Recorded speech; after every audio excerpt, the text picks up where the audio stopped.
$2.1 billion is going to be chasing MicroStrategy stock pretty soon, which means that most of your fiat, maxi, not orange pilled yet, friends, family, coworkers, whomever that own the NASDAQ are about to be subtly orange pilled. So we're going to talk about that. We're going to go through the math of specifically how much Bitcoin, on paper at least, they're going to be buying, or really the fund is going to be allocating to on their behalf. So we're going to talk about that. We're going to talk about a lot of other things in this video because I think these things are really important for the future potential of Bitcoin's price, but more importantly is your Bitcoin, right? It doesn't matter if Bitcoin goes to $1 million if you don't hold on to any of it, right? So we're going to talk about all these things and more. Like I said, we're going to talk about Sailor's 2.1, ironically, 21, just a decimal placeover, universe, I guess. So we're going to talk about Michael's big win. Congratulations to Michael Saylor. We're going to talk about quantum computers again. I know because I'm still getting a lot of questions. A lot of people are still resisting this point. People have questions, they're confused, and I really want to hammer this point home again because a lot of people are acting like this is speculation or I think that's an important topic to dive into again because it is one that is terrifying just how many misunderstandings there are with what I'm saying. I'm doing everything I can to clarify, but we're going to talk about that a little bit later on. Grant and Gary Cardone, you probably know those guys, right? The basically twin brothers that are big into real estate and now increasingly big into Bitcoin. They are launching a real estate slash Bitcoin fund. So it's going to make everyone mad. It's going to make all the real estate investors mad they're getting into Bitcoin. It's going to make all the Bitcoin people mad that they're still into real estate, right? So we're going to talk about that. It's very early for that, and I'm not promoting that, obviously, but I think it's really interesting to talk about nonetheless because that is a massive, massive market. This is one of the tangible ways in which Bitcoin is going to begin to demonetize and consume and cannibalize the monetary premium of real estate. And then also, unfortunately, there are three very telling failures I have found personally in the last 48 hours alone of critical losses of funds in the self-custody realm. So we're going to talk about all these things. The Bitcoin price catalyst for Bitcoin, like Gary Cardone's $500 million fund, Saylor's $2 billion win. We're going to talk about quantum computers and the three examples of all that. But before anything else, really quick, before we get to the meat of the content, I want to remind you again that there are Bitcoin Christmas events coming up, right? Do you want to have a free family-friendly event? Okay, if you're in the Midwest here in Michigan, if you're in Ann Arbor, Michigan, there's a Bitcoin event tomorrow, December 14th. And then there's one in Indianapolis a few days later on the 18th, and one in Lansing, Michigan on the 27th. If you have any interest in coming to one of these free events, at some of these events, food is provided. So literally you're being fed food to come to these. Not all of them, but a couple of them are. If you have any interest in these events, please text the phone number on the screen here or find the information in the link description below.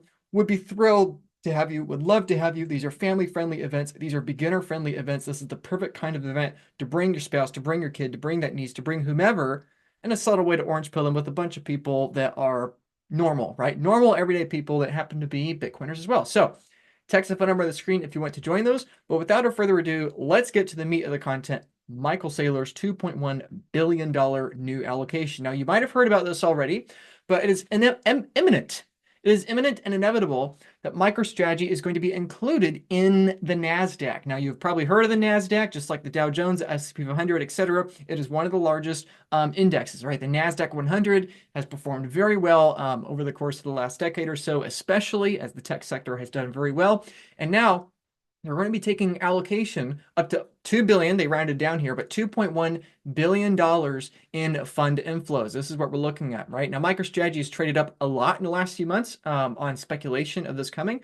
Of course, after this is the S&P 500, and the S&P 500 is a way bigger deal than the NASDAQ inclusion, but the NASDAQ inclusion paves the way to the S&P 500 probably next year. The NASDAQ 100 index is going to have a reconstitution of the index. A couple companies, including Palantir, by the way, are being included now in the NASDAQ, including MicroStrategy. And so why I think this is important is because it shows a sign of what's to come in the future, right? Most people are not going to get into Bitcoin because they've put in 1,000 hours of effort and they've watched all the podcasts and they've done all the things and read all the books and gone to the meetups and blah, blah, blah. Most people are going to get into Bitcoin because they don't even know that they've gotten into Bitcoin, right?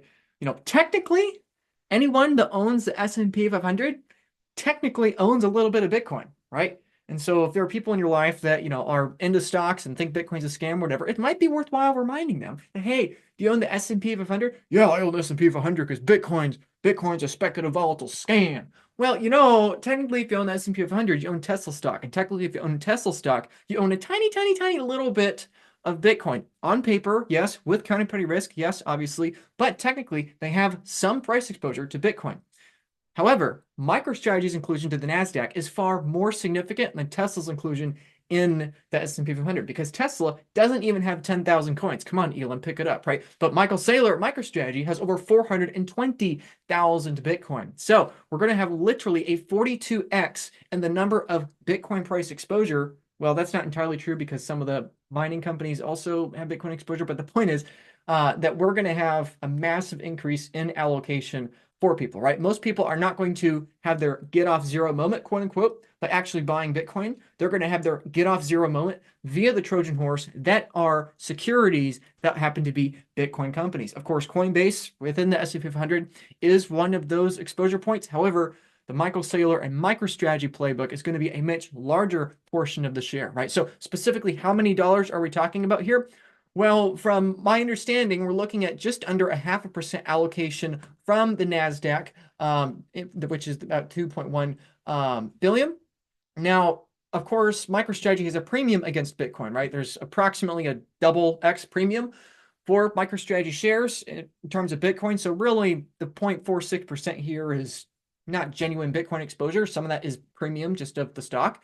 So basically, if we round it out, roughly down by half, that means approximately 0.25% of the NASDAQ is going to be in Bitcoin. So again, for all your friends that are into stocks, into the NASDAQ or whatever, it's an excellent little bait and switch thing to say, hey, you know, you have a 0.25% exposure now to Bitcoin in your NASDAQ portfolio, right? If you know somebody that has $100,000 worth of NASDAQ index in their retirement or their portfolio, essentially, with this MicroStrategy inclusion, they are basically going to have their get off zero moment. This is basically the moment where they quote unquote allocate to, or they quote unquote buy their first $500 worth of Bitcoin.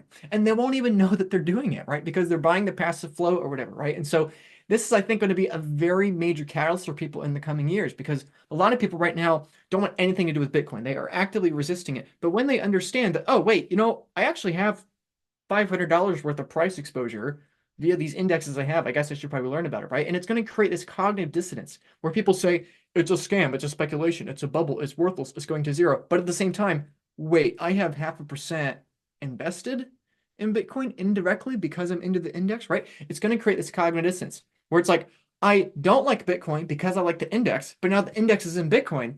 I have no other option than to realize I am wrong.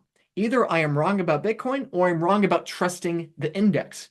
And that kind of feedback loop in their mind, that kind of cognitive dissonance, I think is going to cause a lot of people to start educating themselves on Bitcoin. And eventually, of course, they'll come to the logical conclusion that they were wrong about Bitcoin the whole time, right? So I think this is a very big moment. I think it's a very important moment. Granted, $2 billion is not a lot of money in the big scheme of the $900 trillion world. But I think in terms of being the very, very beginning domino of this kind of mental catalyst for millions of shareholders across the United States, millions of stock owners, I think it's going to be a very big deal at beginning to cause that, right? Now, of course, there's something else too, other than just the stock inclusions, right? We also have the inclusions by Gary and Grant Cardone here.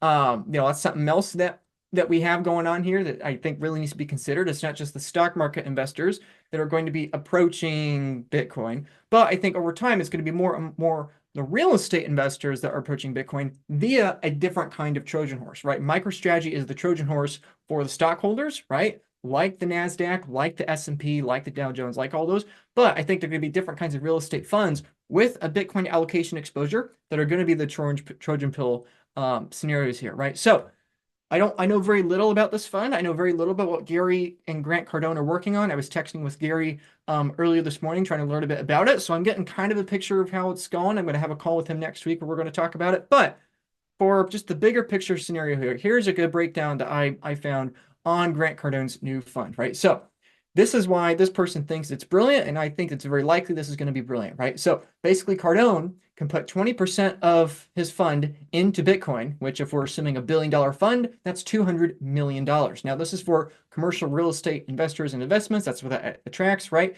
The IRS allows for about 40 years of straight line depreciation on the real estate. Now, I don't know the full laws of how this works. I've never had a real estate fund myself, so I don't know if the Bitcoin's going to be included with that. I'm doubting that because you can't depreciate Bitcoin because unlike a house, it doesn't, rot and have termites eat it, right? So I'm doubting that's the case. But the point is that with the larger fund, people are going to want to buy that because you can get the tax benefits with the other 80% of the fund and perhaps more as the regulation around Bitcoin gets better, right? So for $1 billion fund, investors can deduct tens of millions of dollars over the course of every year for multiple decades, thanks to the IRS tax laws. And basically, you can do the math and net it out that this fund is going to have a multiple, is going to return multiple times more money than it would have done with just the real estate alone, right? This could be hundreds of billions of dollars, if not a multi-trillion-dollar idea in the future, right? Now, Grant Cardone, as many of you watching know, has been agnostic / negative to Bitcoin. He was never one of those people, as far as I can tell, my understanding is he's never one of these people that was saying it was a scam, but he was one of those people that was basically, it's a scam or speculation. I don't want to deal with it. I want to do the real estate. However, of course, his brother Gary has been doing very well in Bitcoin, been making it very known in Bitcoin. And a couple weeks ago, when Gary asked Michael to sit down with Grant, they had a conversation. They sat down. They posted a bunch of pictures of it, and people were like, "Oh, what's going on here? What are you saying? Grant's going to leave real estate?" No, Grant's not going to leave real estate. He's going to double down on real estate, and Bitcoin's going to make his real estate portfolio do better. And it's going to be a black hole where he's going to make more money, right? In the same way that Michael Saylor didn't have to abandon MicroStrategy to leverage the fiat instruments and premiums of the company to then stack more Bitcoin, I think Gary Cardone is strongly considering doing something similar here in the real estate sector, right? So, people in Bitcoin right now may not like it because we like to think that people are only Bitcoin, but I think this is the reality of the transition from today to an increasingly Bitcoin allocated world. People aren't going to leave the assets they know and are comfortable with to go to the thing that makes them uncomfortable. People are going to allow subconsciously the boiling frog, right? The boiling pot, with the frog in it or whatever, they're going to allow this asset they're uncomfortable with to slowly integrate itself into the investments they are comfortable with, right? Your average stock investor boomer is only comfortable putting it into S&P 500, right? Your average, bond maxi is only interested in the bonds of the US government. Don't know why, but they are, right? And so they're going to be orange pill. They're going to start getting off zero, quote unquote, when the government starts having these Bitcoin bonds or having Bitcoin integrated into these principal protecting notes they're going to be able to have, right? And likewise, the real estate investors, I don't think, some of them will sell their properties. I know a lot of you are selling your homes, your second homes, your vacation homes for Bitcoin. I know who you are, right? But if we're real here, most people outside of this little internet bubble that is this internet video you're watching, like most people aren't going to be selling their real estate for Bitcoin because even if they have an interest in it, they're not going to have that kind of conviction. But if there's a real estate fund that is still very familiar to them, where they know the name, they have the reputation of, they have that, then I think that's where they're going to start having an entrance, right? So in the same way that the Bitcoin asset, the harder asset, boosted the fiat premium of the stock, that is MicroStrategy. I think we're going to be seeing a very similar thing here with other funds, in particular with real estate funds, right? And again, I don't know if this is going to be Gary's fund, somebody else's fund, but I think it's a really valiant effort and something that I think is going to be really, really interesting to watch in the years to come and perhaps even the months to come, given how quickly that this is changing and this is happening. So we've talked about some of the positive catalysts for Bitcoin price and all that. However, again, I want to talk about this quantum computer thing because a lot of people still aren't understanding what's going on here. So I'm really grateful that other people in Bitcoin have been more vocal about this quantum computer thing, not because I think it is an imminent threat. It is not an imminent threat. This is not something you have to worry about, but it is worth clarifying because a lot of people think it's an imminent threat and a lot of other people think it's no threat. It's something to talk about, right? These are a couple posts from Fred Krueger I want to go over. Thank you, Fred, for being active on this topic. I've been active on it for a while. I know you have been too. And anyway, it's just good to bring the education out, right? So quantum risk is extremely low, right? Now, what Fred describes here is that the quantum risk is real. It is not a zero chance, right? It's going to take many years. Now, Fred says it's going to take 10 to 20 years. Personally, I think it's going to take longer than that, but that's just my opinion. I'm no quantum computer expert, but just from what I know and from what I read on it, what I've listened to, I think it's going to probably take longer than that. But it obviously, anything can happen, right? So a side benefit, or what something Fred describes as a benefit, is we quote unquote flush or obsolete the Satoshi addresses. And to clarify what Fred means when he's saying that, and I've said this many times online in videos and posts, and people have said, oh, Luke, you're fear-mongering. Oh, Luke, you're wrong. And it's like, no, this is not a matter of opinion. This is a matter of science. This is a matter of math. And granted, I'm not the biggest expert in the world on this, but my full understanding is that it is a truthful, factual statement to say there is a very high probability quantum computers will get better. And in that scenario, it is a very high probability that if they get sufficient to a point, then it is arguably inevitable within that scenario that Satoshi's coins are found and redistributed back to the network, assuming the person that discovers those coins actually releases them back to the network. So my point here, where did my screen go? I just have my screen. There's my screen. All right, let's get it back here. So the point here is what Fred is saying here regarding flush out means that somebody is going to find Satoshi's coins. And I think that when this happens, again, in a multi-decade time horizon, is going to be the greatest treasure hunt in the history of mankind. Imagine in 10 or 20 years from now, when one Bitcoin is 10 million bucks and Satoshi's addresses are 5% of the global wealth, right? Like let's say in the future, let's say by the time this happens, let's say Bitcoin's 30% of global wealth. Let's say it's 30% of global wealth. Satoshi has 5% of that. That would be 1.5% of the world's wealth just sitting there waiting to be discovered by the first nation state, the first corporation or entity that creates a sufficient computer, right? Now, obviously, that's distributed among many wallets, not just one wallet. But the point is that this is a very long-term thing. This is not happening anytime soon. But it's interesting to think about because what this means is that it's not just Satoshi's coins that are going to be discovered by quantum computers, but it's going to be everyone, right? So everyone that has addresses old from this time, everyone that has addresses that are not going to be quantum resistant at this time will be subject to have their coins stolen. Again, this is something I see a lot by people that don't fully understand the subject or at least have a rudimentary understanding of the subject is to say, oh, that's fine. That's not going to happen because if you hacked quote unquote Satoshi's coins, you're going to hack everyone's coins. Well, yeah, obviously, right? And that's why people are going to fork to a quantum resistant fork, right? Soft fork, hard fork, whatever it is, I don't know. But people are going to fork to that.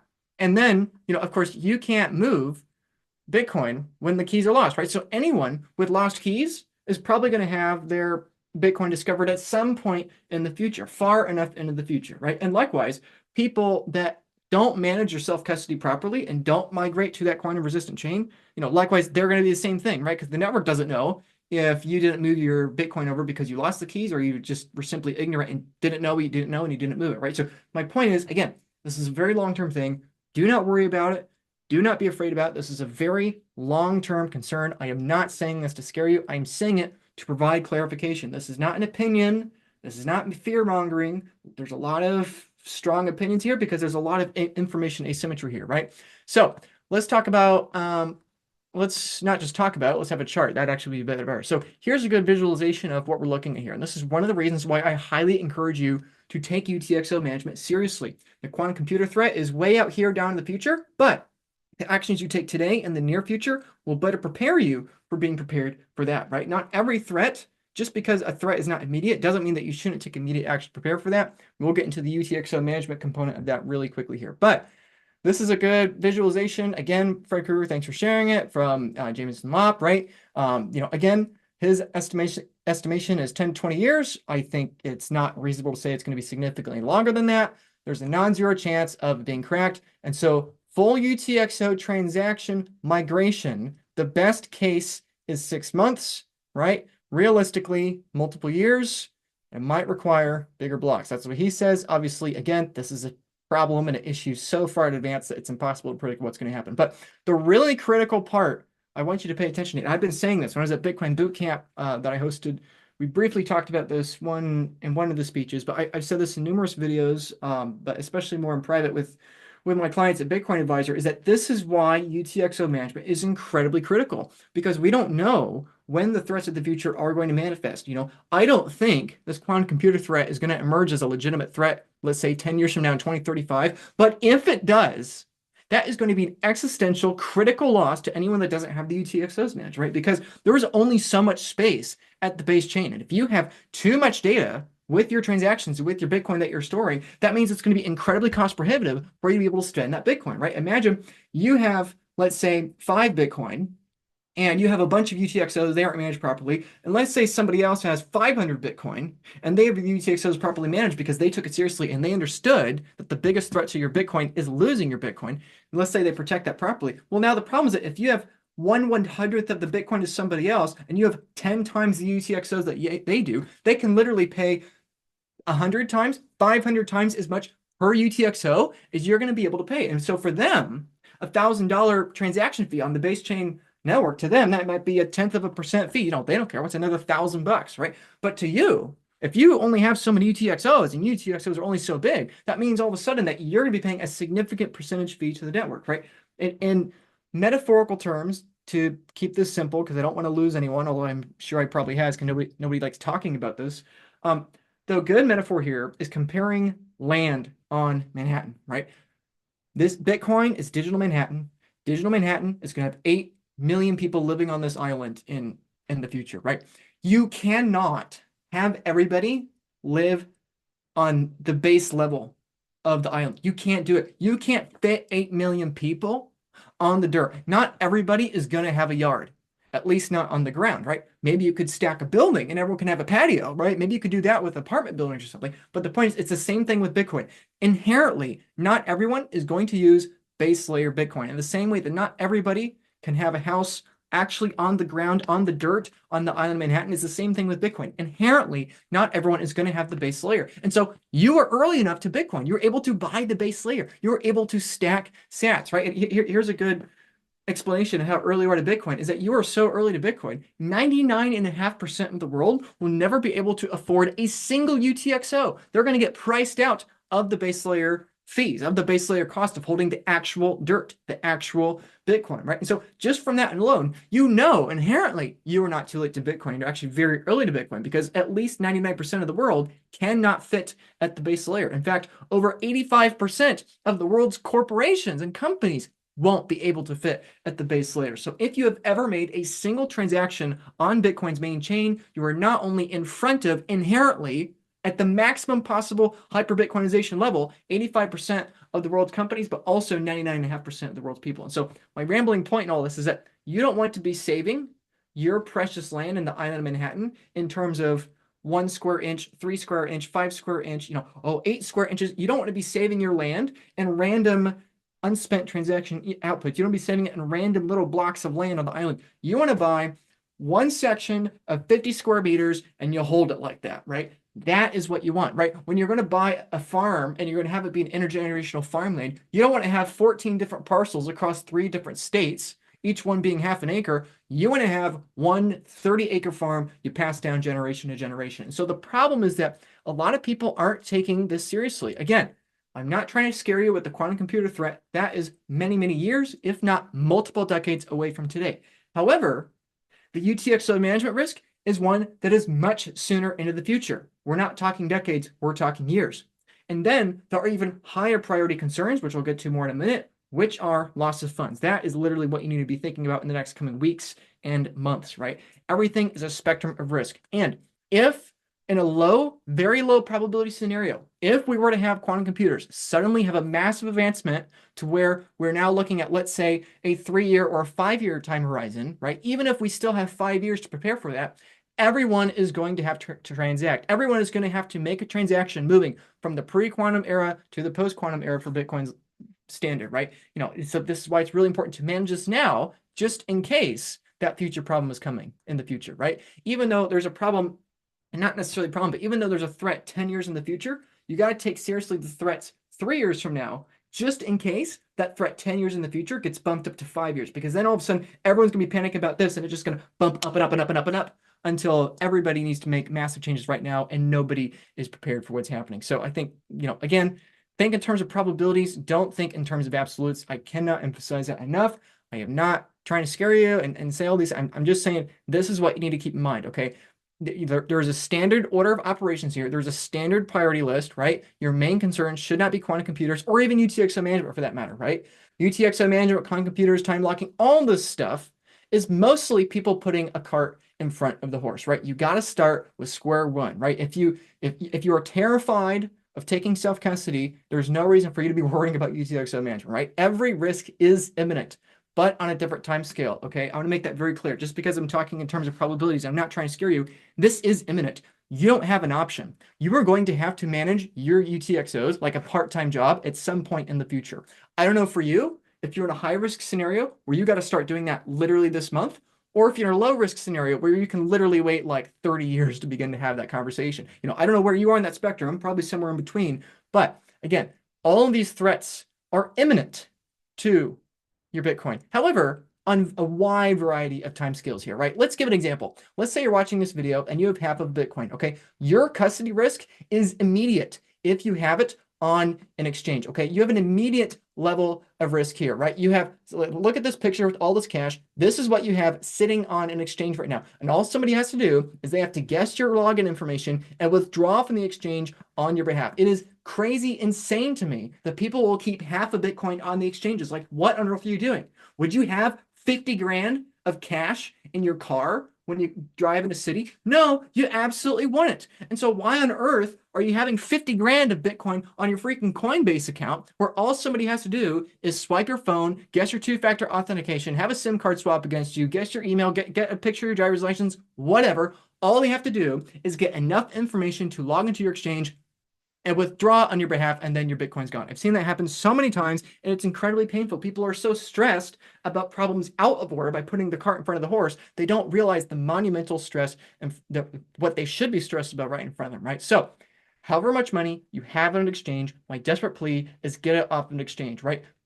Take the fiat value of the Bitcoin you have on an exchange right now, picture it in terms of dollars, just like this, and then keep in mind that somebody can just take that anytime if you have it on exchange. The exchange could be totally solvent. The government can be totally aligned incentives, but somebody could just like that, take it off your account, right? So if you have Bitcoin on exchange, your custody risk is immediate. It is imminent. Do it now. Absolutely. You can find information to reach out to me in the link in the description below. Your tax risk, if you have half a Bitcoin, is probably longer. You've probably got 3 to 5 years to really start taking that seriously, right? That's your procrastination timeline to where you could be negligent and lazy and not take care of it, and you're probably going to end up fine. Your lawsuit risk is probably even farther than that, right? Your UTXO threat might actually be a bit sooner, right? It might actually be sooner than the lawsuit and tax risk because you have a smaller amount of Bitcoin, therefore your UTXOs are smaller, right?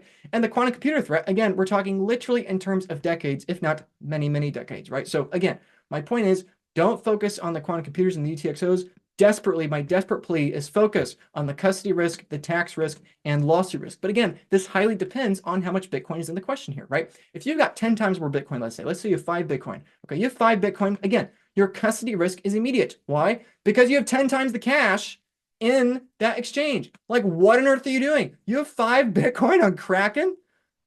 Like, you realize that's $500,000.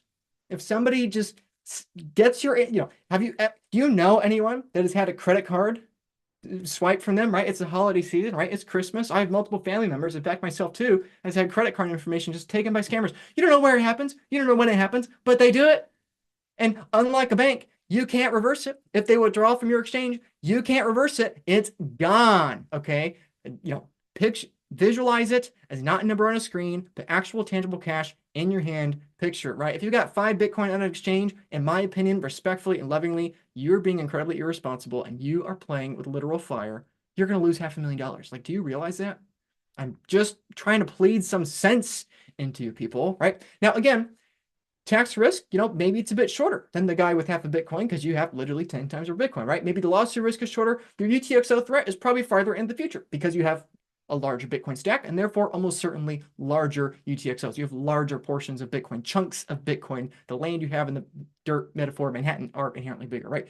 And again, the quantum computer threat is just as far in the future as the smaller Bitcoin amount, which again is very, very far. Now, if you're watching this and you have 25 Bitcoin, again, in my opinion, your custody risk and your tax risk and your lawsuit risk is immediate. If you have 25 Bitcoin, that is $2.5 million. Okay, your custody risk is now very legitimate, arguably endangering to your life. If you have $2.5 million on an exchange, like, there are people out there that will actually enact violence upon you to take that Bitcoin. They probably want to do it with 50 grand. They probably want to do it with 100 grand. But if we're talking multiple millions of dollars, what are you actually going to do if Bitcoin actually hits $400,000 in the course of the next couple of years? You're going to have 10 million bucks. That is a massive threat. You have to take your self-custody single points of failure seriously immediately to prevent against the odds of a $5 wedge attack. This is immediate. This is serious. Okay. I have met people that have undergone this. It is not fun. It is traumatizing. You do not want to worry about this. And you have to do it now, because I'm telling you, 90% of the people,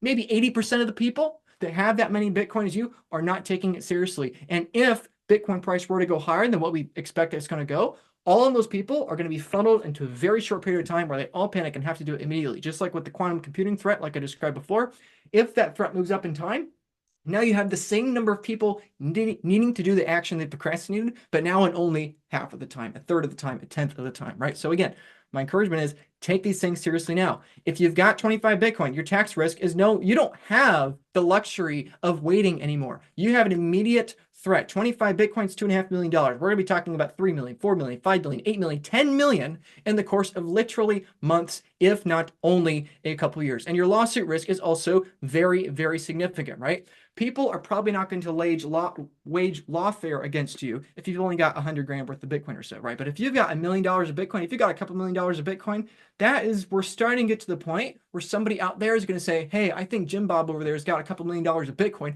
We don't know how much he's got, because he never told anyone how much he's got, because he thinks that's sufficient to be secure. But we think he's got at least a dozen. Maybe he's got 20. Maybe he's got 50. And in the end, it doesn't matter how many he actually has. It's all about the perception. If I think you have enough Bitcoin, I'm going to actually go after you.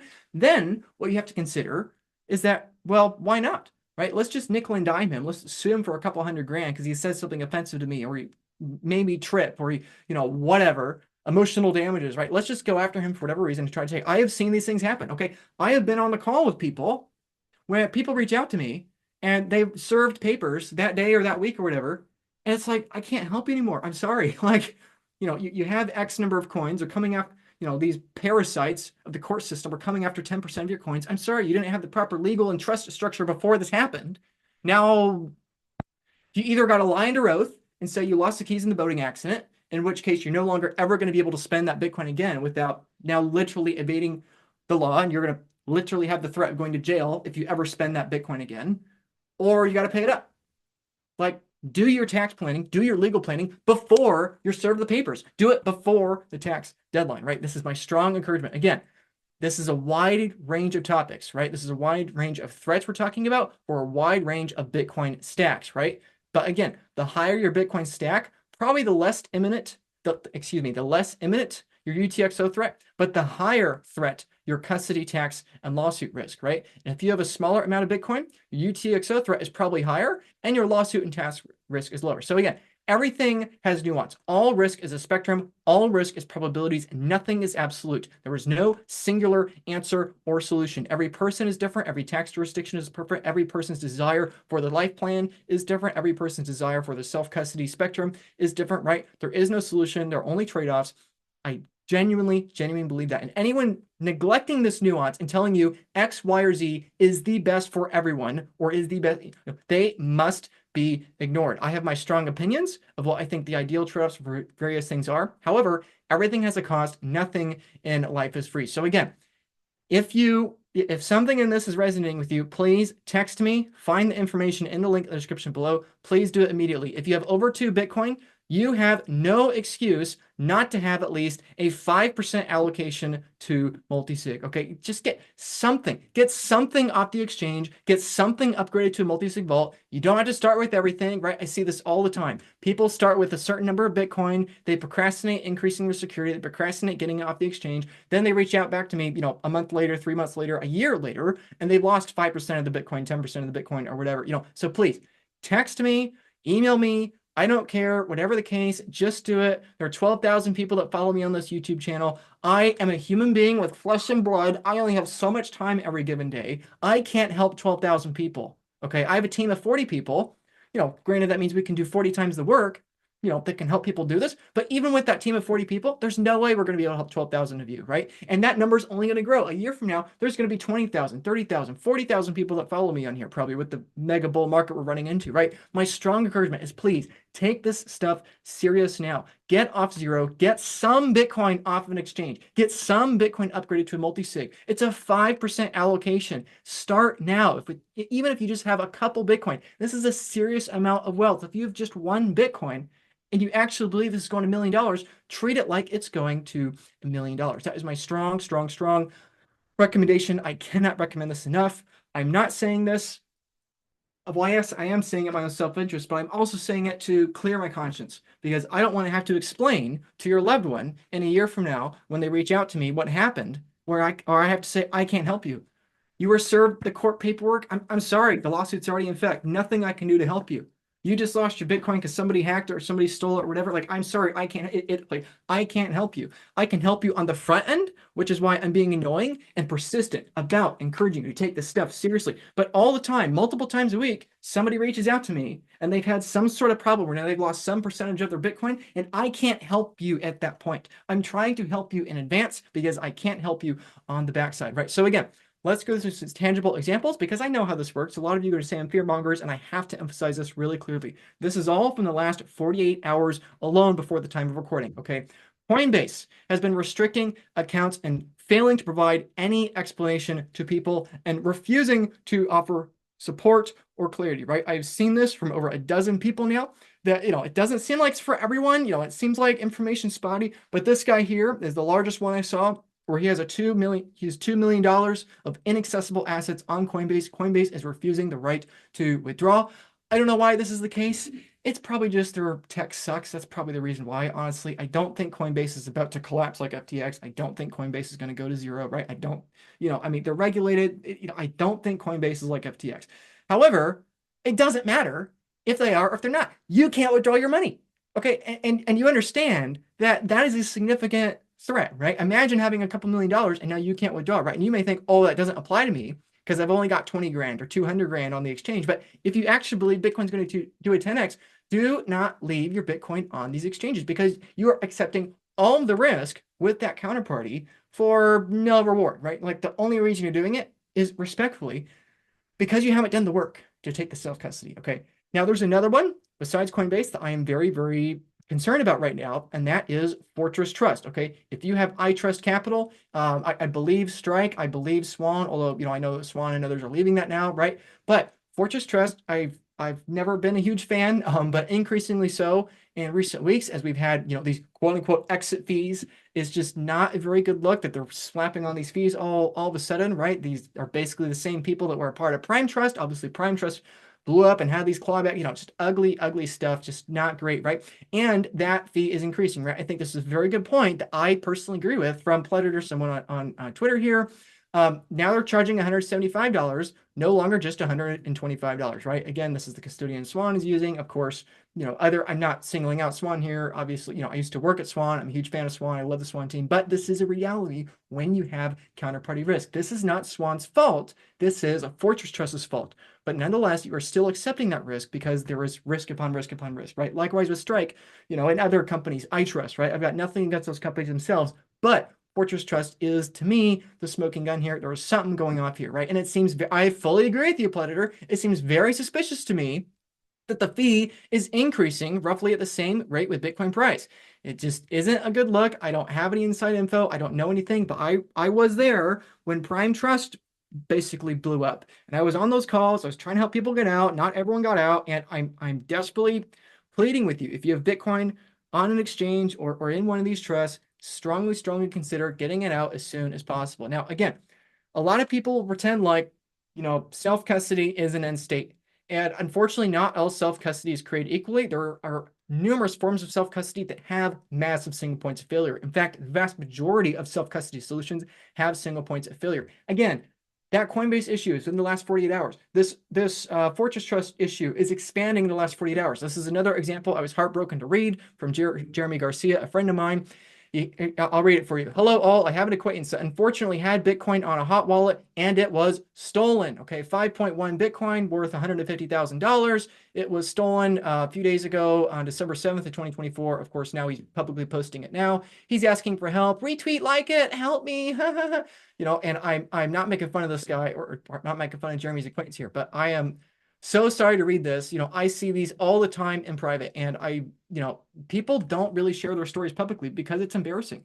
Like, if somebody's lost some money, they don't want to tell the spouse, they don't want to tell the kids, they let alone don't want to post it to the world, right? So my encouragement is, please take this stuff seriously. And people might be saying, oh, well, this isn't a big problem because I'm not on a hot wallet or whatever, right? But again, my encouragement is there are so many people that need this that just haven't done it quickly. And once it has happened, it is too late. Okay. I think there was a really good response down here. Yeah, who's going to tell them, right? Once your Bitcoin is gone, it is gone. Nothing is going to get back. Okay, like you can work for years to try to get it back, but it is probably better just cut your losses and start from scratch. Right now, again, there are different kinds of problems with different custody solutions. Right, a hot wallet is a much higher risk scenario than a cold wallet. However, cold wallets aren't necessarily resistant. This is a post also from within the last 24 hours, from December 12th of 2024, from somebody named Anchor Drops. I don't know who the heck this guy is, but it's going pretty viral right now. This is what he says. Hey, Ledger, tonight I lost 10 Bitcoin and $1.5 million of NFTs stored on a Ledger Nano S. Personally, I'm not a huge fan of Ledger. Ledger does have some things I like in comparison to other devices, but I'm just not a Ledger fan. I've worked with so many people personally at my work at the Bitcoin Advisor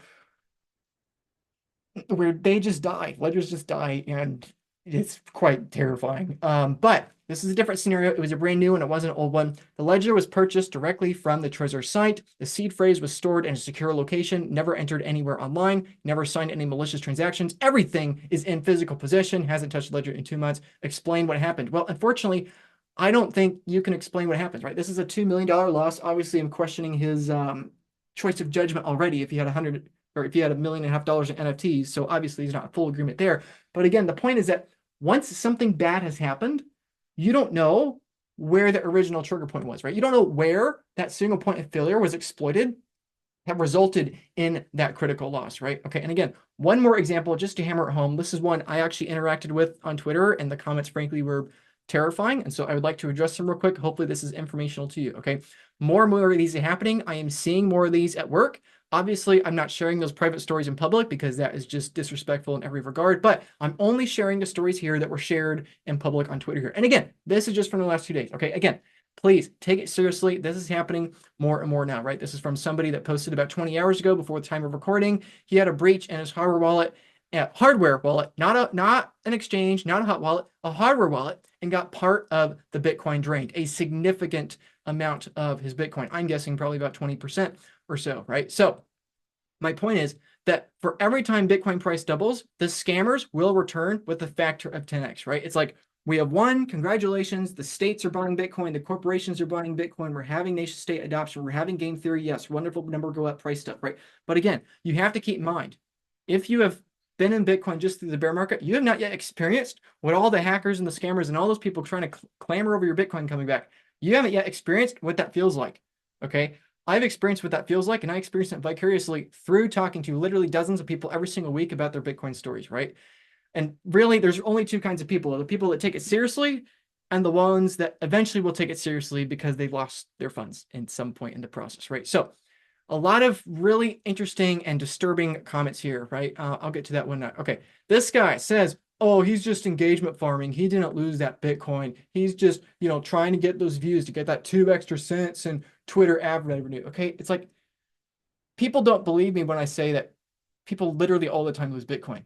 They're like, well, why wouldn't they share about it in public? This is why. It's because you share it in public. It's embarrassing. It's humiliating. This is probably one of the most painful days of his life to lose probably a decade's worth of savings, I'm guessing. And then people make fun of him and say he's engagement farming and just, putting this guy down. Most of the comments are negative, both of my post reacting to it and everyone else, right? And I can assure you, I can assure you this guy's legit. I was texting with him briefly last night, just asking what happened, see if I can help. And, yeah, very real, very not faking, very not engagement farming, and yet that's what everyone wants to say. Even somehow these are the Bitcoiners who are supposed to be so smart and visionary, and yet it's like they're just acting like people don't lose Bitcoin. They lose Bitcoin all the time. Okay. So yeah, this guy reacts, oh, he's just engagement farming. 3 people liked it because apparently 3 people agree with this nonsense. Okay.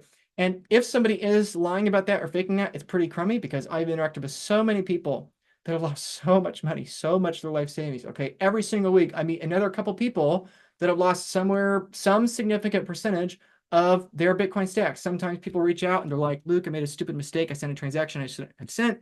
I lost 5% of my Bitcoin. Other times people call and say, I was all in my retirement fund and I lost everything. I don't know what to do. Sometimes people reach out and it's hey, I'm a grandkid. My grandparent passed away. He had a few dozen Bitcoin. We don't know what to do. Can you help us get it back? And I'm like, I'm sorry, I don't know what to do. I've had those calls, I've had those conversations, and unfortunately, I think people that are living in the Twitter and YouTube echo chamber don't have those conversations because people don't share those things publicly. But I have had a lot of those conversations, and I am desperately pleading with you, video after video after video, take this stuff seriously. You can say I'm being paranoid, you can say I'm being annoying, you can say that I'm just beating a dead horse, but if you don't listen to me, you're gonna figure this out. Either you're gonna listen to me, reach out to me, or this is gonna happen to you. Like I am, I'm, I don't know what else to say. It's like I've had to accept that you can't help most people, right? I'm a Christian. I believe that you can't help most people see, in my view, what is the beauty of the gospel, because most people just don't want to know, right? Likewise, with Bitcoin, like I don't orange pill people in my life anymore, family and friends, whatever, because like I've just accepted they're not going to listen. They don't want to listen, right? And the same thing's true with self-custody, right? There's 12,000 people that follow me on YouTube, and other 35,000 people that follow me on Twitter. That's 40,000 people or so, probably combined between the two. It's like most of them aren't going to listen. Probably like 20 or 30,000 people following me are going to make 5-figure, 6-figure, and many of them 7-figure mistakes in losing Bitcoin in the next couple of years. And I am saying all this to clear my conscience so that in 2 years or 3 years, when 1,000 people that follow me, lost a third of their Bitcoin, which was hundreds of thousands of dollars at that point in the future, I don't want people to complain that I didn't warn them. I'm trying to warn you.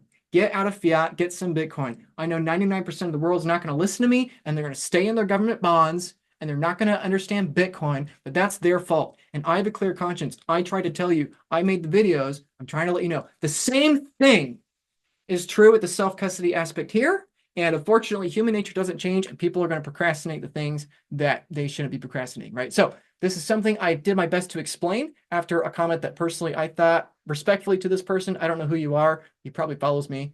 Follows me. So, hey, thank you for the shout out. I'm sure you're a great guy. I'm not trying to make fun of you specifically. I'm just sharing this public commentary that was had. But, it's like people don't understand. They don't even know what I'm saying. And that's terrifying to me. Why would the thieves leave 20 to 90%? And I emphasize, people don't have all their eggs in one basket. Okay, this guy that we're talking about here, he had multiple hardware wallets, right? He didn't have all of his Bitcoin in one place. And so one of them was drained, because this is something I think a lot of people don't understand is that let's say you start with a certain amount of Bitcoin, that Bitcoin goes up in price. Well, now you're stressed because you have everything in single point of failure. So what do? You begin having multiple single point of failure systems. Well, now then that's a new point of stress because maybe you've reduced the loss of a total loss. Let's say you have 3 Bitcoin. You have all 3 Bitcoin in one single point of failure solution, right?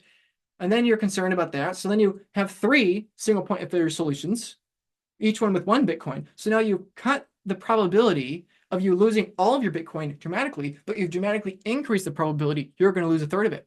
And unfortunately, that's the scenario that this guy had here, right? He lost a very significant double-digit percentage of the Bitcoin that he had. He told me some personal details, which I'm obviously not going to share, but he lost a significant percentage, right? So no, I'm not saying, oh, the thieves are going to leave 20 to 90%. Obviously, that's not what I'm saying. Anybody that's actually worked with people consistently over the course of years in the self-custody aspect, like what this implies to me is that this person is everything in one single point of failure. Because they've not even considered that people might have different custody diversifications or models. That's just terrifying to me. That's just shocking to me. This person says, okay, how was it done? What can be done to prevent it? Literally 0 details. Okay. You don't know when it happens. You don't know. There's no details because he doesn't know details. Okay. If I have a single sig in my house here, I'm going to go on vacation here and do these Christmas parties in the next couple of weeks. Somebody could break into my house, take a picture of my single seed phrase, and then in 5 years from now steal it, and I will have no idea. It's like time traveling home robbers. It's like, in the past, if somebody's going to break in your home and steal a bar of gold, they have to take it literally right then, right? But if somebody breaks in your house, takes a picture of the seed phrase, and then, you may not know. I may have a 1/10 of a Bitcoin and that, behind that seed phrase, they take a picture of it and they sit on it waiting for years. And then boom, I deposit another 1/10 of a Bitcoin. Then they take it all, right? It's like, people are like, oh, this guy doesn't know what he's talking about. He didn't actually lose the Bitcoin because there's no details, blah, blah, blah, blah, blah, literally 0 details. And it's like, I have made so many videos explaining this to a point where people complain and call me paranoid and call me a fearmonger and all that stuff. And I'm trying to explain when these kinds of things happen. 90% of the time, the person has absolutely no idea at what point the Bitcoin is compromised. They genuinely don't know. It might have been an exposed seed phrase. It might have been your IP address, some sort of accident there, right? Maybe at some point your seed phrase was compromised, and touched the internet, right? Maybe your device was faulted. Like maybe your, if you had a self-directed multi-sig, maybe your configuration file was wrong. It's like, I don't know. We can try to reverse engineer it, but it doesn't matter because once it's gone, it's gone. There's no incentive to try to figure it out because it's gone, right? So this is why there are no details. This is why there are rarely details. Because again, I was texting with this guy, last night, trying to get details, trying to understand and learn, because this is what I do, just learning, obsessing over every potential failure point with Bitcoin custody. And, of course he didn't know, right? Here's another one, another guy. And again, I'm not making fun of this guy individually, personally. Does he follow me? Yeah, follows me. So, hey, thanks for following. It looks like you're a Christian. You got Ephesians 6:12. Okay, great. That's fun. I'm not making fun of you, Ephesians.hodl, but this is a pretty ignorant comment here. Part of the Bitcoin is drained. If a single wallet or key was compromised, part of it would be the whole lot. So again, imagine the scenario. You have 5 Bitcoin and 5 different self-custody methods, and one of them is compromised. That's a 20% loss. And this is terrifying to me because what you are doing is you are doxing yourself. And if I'm a malicious bad guy, do you know what this is screaming to me? If I'm a malicious bad guy, these comments are screaming to me, hello, Twitter, I'm an anon. I have everything in a single point of failure because I've not considered the probability or the possibility of having different single point, different custody solutions. I have not thought about my Bitcoin custody. Please, bad guys, come after me, right? It's terrifying. And this is where, unfortunately, I talk to a lot of people where they get to this point where they're scared. They're scared to learn more about Bitcoin self-custody stuff because they're scared. Wait, if I'm Googling how to do X, Y, or Z, if I'm Googling, if I'm searching in the internet tutorials and video demonstrations of what to do, it's like you're literally giving the digital investigators of the future all of your digital history to be able to trace back exactly what kind of custody solution you did. It's like you're leaving a breadcrumb trail that right now is not going to matter, but in 50 years is going to matter, right? To get back to the Manhattan example, right? It's like your Bitcoin's not valuable enough now for somebody to literally have their full-time job as a scammer and criminal be to come after your Bitcoin, but they're going to figure it out in the future, right? Every single tweet, every single post, every single email, every single Google interaction you have, everything is going to be hyper-analyzed. And four people liked it, because they don't understand what's being described here, right? Again, I'm talking in percentages of everything. So again, I share this again. Of course, it got no likes because, oh man, it is scary. It is terrifying. Just people, I'm saying all this because I love you. And I'm saying this again because I'm trying to clear my own conscience here, right? Now, there were 13 comments on this comment. Let's see what the reactions were. I don't quite recall. Yeah, probably what he had on a hot wallet. Okay, again, this guy, I don't know who you are. Are you following me? Yes, you're following me. Again, thank you. I appreciate you following me, but I'm very concerned because you literally didn't read the initial post where he explicitly says hardware. Okay, he explicitly says hardware, and this person didn't even read the post and said probably what he had on a hot wallet. Okay, again, these comments are very, very scary to me, And this guy says, if a cold hardware wallet was compromised, the full balance would have been drained. Duh. Either he wants attention or he needs to give more details so people can learn and prevent what's happening. Again, like I said before, people aren't doing this for attention. It's painful, it's humiliating, and it's also a big threat.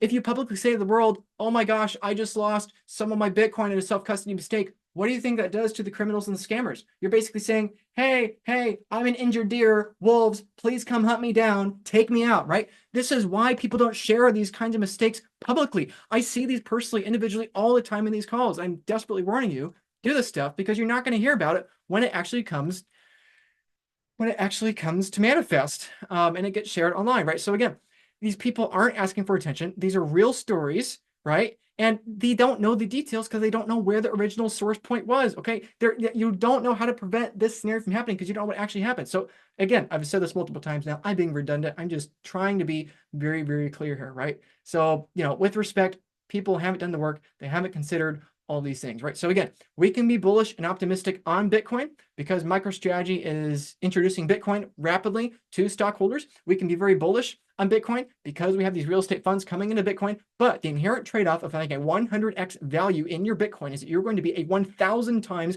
larger target. Every time your net worth doubles, the number of people coming after you via any means necessary triples. You can call me a fearmonger, you can call me a pessimist, you can call me being paranoid, but only the hyper bullish people survive. only the ones that are the most bullish in Bitcoin price take the self-custody the most seriously. The people that are buying Manhattan in 1650 that understand the Empire freaking State Building is going to be built right there are going to take it a little more seriously than the guy that's over there that has his little hog farm that is like, oh, they'll never build steel buildings. That's crazy, right? This is my point. The more bullish you are in Bitcoin, inherently, the more concerned you become with people losing Bitcoin, right? I genuinely believe 90% of people in Bitcoin right now are going to lose a double-digit percentage of their Bitcoin stack within the next few years or decade or so. I genuinely believe that. You don't get to have the fortune of being lucky enough to be in Bitcoin in 2011 without the incredible tsunami of risk in front of you, right? The earlier you are to Bitcoin, the more you need to internalize, the more threats you have in front of you. The trade-off of being rich is that you're really rich and everybody else wants to be really rich. So we can be excited about all these things. Again, my encouragement would be don't be overly preoccupied with all of this concern that people have with quantum computers and UTXO management, right? Those aren't the concerns for today, right? It's interesting to learn about quantum computers. It's interesting to learn about these things. However, the far bigger risk are the things I've described here. What are your single points of failure with your custody solution? If you are on exchanges, that is a very, very high risk point. If you have put in literally zero thought into your estate planning, tax planning, or lawsuit mitigation planning, that is probably a pretty big concern, because you know who has put some thought into it? The people that are going to be coming after you in a few years, right? This is something that Gary and Grant Cardone have explained to me in detail here about how, they literally gone through this and they're terrified. Gary has explained to me, and I'm fine sharing this publicly, I'm not sharing this out of confidence. Gary Cardone himself has explained to me numerous times, as I've, spent a good bit of time with him over time, but he's explained to me that he agrees with me. Like, those people in Bitcoin now are going to lose it, right? That's why Gary Cardone is, meeting with me and Peter Dunworth and doing all this stuff, is because, like, they get it. People that have money, people that have had significant amounts of wealth before, understand that the world's not perfect and the world's not, kumbaya, shiny rainbow season, right? If you've got 12 Bitcoin and one Bitcoin's gonna be $5 million, you got $60 million. It's like, that's great. You can retire forever. But guess what? You're going to probably lose 50% of it over the next 20 years because you're procrastinating every potential threat point and vector point. So a little visual to wrap up here. And I know I've been hammering this point down hard. I probably exhausted you, but I have to say it for my own conscience because I don't want to have to explain to your wife or to your kid what happened. I just don't want to do that. Though I can handle the negative comments. I can handle the criticisms. I can handle the fact this video is losing a bunch of views by the minute. I can handle that. I'm not in this Bitcoin thing for validation. You think I'm here because you get famous in Bitcoin? No, it's like Bitcoin's a tiny little niche of internet nerds, right? I'm here because I believe this is the right thing to do to tell people to buy Bitcoin. And for the people that have Bitcoin, it's the right thing to tell them to protect it because I don't think most people are bullish enough yet on the amount of Bitcoin they have. You got way more Bitcoin than you think, buddy. So that's my encouragement here. I can handle the negative comments. If you don't like the fact that I'm hammering this point home throughout this, now probably close to an hour-long video here, please put the negative comments in the comments below. That will just tell me and give me feedback that I'm doing the right thing, right? I can handle that. What is really emotionally draining on me is when I have a call with somebody that has lost a significant portion of their funds. They enter the call, I don't know who they are, and they tell me the story, and that is really hard. And it happens so much more than you think. It happens a lot more than you think. So a final visual explanation, something for you to think about. Okay, your Bitcoin stack is currently up here, right? You have a certain number of Bitcoin. Maybe it's 2 Bitcoin, maybe it's 25 Bitcoin, whatever. Okay, there are various kinds of risks. There are custody risks, tax risks, legal risks, eventually way down the line, the quantum computer and the UTXO, and a whole bunch of other risks that we don't have time to get into because I've already been going too long here, right? Okay, let's say, and be optimistic, you only lose 10% of your Bitcoin, and let's say you have 30 years left on Earth. You only lose 10%, okay? This guy, he lost way more than 10% because of this, okay? Let's be an optimist, and assume you managed to keep 90% of your Bitcoin away from literally the army of people that will be chasing your Bitcoin. Let's assume that. Okay. Then let's assume that there is a 75% chance that you've successfully educated your entire family on inheriting that Bitcoin. Okay, so then we're only talking about 25% loss there, right? That means that maybe there's a 75% chance they keep 100 of it, or maybe they lose a quarter of it and they keep 75%, right? It's the same math either way, okay? Again, put in your own percentages. Maybe you're a magic snowflake and you have a 99% chance of being successful, but you can put whatever numbers you want, right? So if you don't consider your tax situation, you're probably facing another 30 to 40% tax it, depending on where you live in the world, right?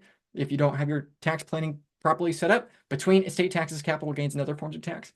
And then, of course, your family is also going to have self-custody stakes, and they're going to lose it. And probably they're going to have much larger losses than you in a percentage terms basis because they haven't been the obsessive ones watching all the Bitcoin shows, right? So my point is, if you have 50 Bitcoin right now, I think it's very likely in a decade or two, you're only going to be left with 13 Bitcoin. Because just with these, in my opinion, conservative potential points of failure, you're going to still lose most of it, okay? 10 Bitcoin, you're going to be left with barely 2.5. If you got 2 Bitcoin, you're going to be left with a quarter of a Bitcoin. You might call me a fearmonger for saying this. You might say I'm being negative. I'm just telling you what's happened. I've talked to so many people that have been in Bitcoin since 2010, 2012, 2015, 2018, 2020. The year doesn't matter. Every single time, almost everyone that was buying Bitcoin in the past had different points of loss in the future. Granted, those losses are diminishing, right? Maybe somebody had 1,000 Bitcoin. Now they only have 10 Bitcoin, so they had a 99% loss. Those losses are shrinking, but we're still early enough to Bitcoin. I think most people in Bitcoin right now are still going to be facing 30, 50, or 60% losses in the coming years, right? In 10 years or 20 years, Bitcoin's going to be worth so much, people will be losing less and less. But you are so early to Bitcoin, you're still going to be having these major losses. So my strong encouragement, I'm saying this because it's in my own self-interest, it's good for business, but more importantly, I'm saying it to clear my conscience. Take these things seriously now. Do it now, okay? This stuff is real. It is happening. It is real for this person as of yesterday. It is very real for them all of a sudden. It is real for this person, the other day or the day before or whatever. It's very real for them. This is no longer some kid ranting into the computer to take this stuff seriously, right? It's very real for all these people, for anyone on Coinbase that cannot withdraw right now, for anyone that has had their hot wallets drained, for anyone that has their Arbor wallets compromised and they don't know how. These things are very real. This goes from a very abstract concept to very real immediately. I have a sense of desperation here. I have a sense of emotion here that's hopefully coming through here because it is urgent. Those calls are really hard when people have lost significant amounts of money, especially if it's a significant portion of your net worth, especially if it's a significant portion of that Bitcoin. Do not sleep on this because I am super bullish on Bitcoin price. I think this thing is going to rocket to the moon, and that's great. You want the hopium, you click on the hopium, you want the number to go up. Well, this is the reality. The faster Bitcoin price goes up, the faster this stuff is going to hit you like reality and like a ton of bricks. So do this stuff now. Take it seriously now. I've said that so many times. Again, you can reach out to me. I'll put it on the screen one more time as we wrap up. Text me, explain what you want to have done. I'm more than happy to help you. More than happy to set up a free call with you, right? I used to have free calls, then they were $21. Now they're $99, okay? And this is cheap, okay? The price is only going to go up. There are thousands and thousands of people that are going to have to take this seriously really quick, and there are only hundreds of people like myself that have been doing this, right? At the Bitcoin Advisor, we have a team of 40 people that have overseen $1 billion worth of Bitcoin in over 20 different countries for every tax and net worth situation you can imagine. We have a bit of experience doing this, and I'm telling you, there are not enough people to service everyone. So you can pay for a call or text the phone number for free input, right?